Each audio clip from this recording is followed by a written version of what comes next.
Floyd Wallace demands fans pay for activities.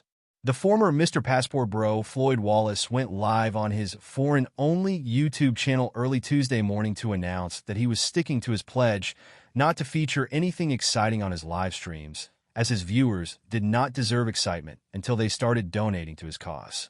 Wallace announced that his fans had until December 6th to come up with the $170 he needed for his Brazil trip, or else he would need to postpone it for later in the month. He complained bitterly that he was broke and that his fans were not financially supporting him on the level that he needed to do things like Roomba dancing and motorcycling. The YouTuber premiered the first of his blogs on Monday that he claims are a replacement for his live streams. That video featured Wallace's date with an underage-looking girl, who barely interacted with him in the 15 to 30-second clips he featured of the girl. She took him to 2 meals on a motorcycle before giving him a hug at the end of the date. Wallace explained on the live stream that the girl refused to sexually gratify him before their date, as he thought she was on her period. His interest in the girl waned over the course of the date as he filmed himself trying to pick up a cook at the second restaurant the pair visited. He claims that he has no intention of following up on her with another date.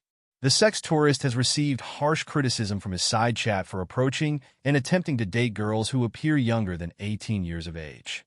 Wallace has also announced that due to criticism of his Spanish by those same viewers, he will be using a translation application on his phone to help approach women while on his sex tours. After a question from his audience, Wallace made controversial remarks about trans people. He wondered if a trans person could regrow their private parts after having gender reassignment surgery, then said he would turn someone over to the police for rape if they revealed that they were trans after having sexual intercourse with him and not disclosing that fact first. More controversy followed as Wallace, who frequents pay-to-play services, said he'd never date a professional even if she gave up her job as a sex worker. Wallace disparaged sex workers and that women were smart for selling themselves for sex, but he would never consider having a relationship with a sex worker.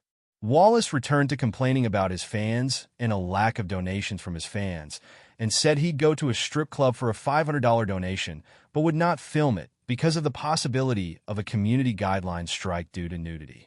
The YouTuber was lazy in his approach to those donations, forgetting to give out his Cash App, PayPal, or GoFundMe during the live stream. He relied on super chats throughout the event, making $37 for his efforts on the stream. Wallace reminded his moderators that dues payments for moderation tools were currently due, and it was $10 for basic moderation tools and $25 for moderation manager tools. He is expected to live stream again on Tuesday.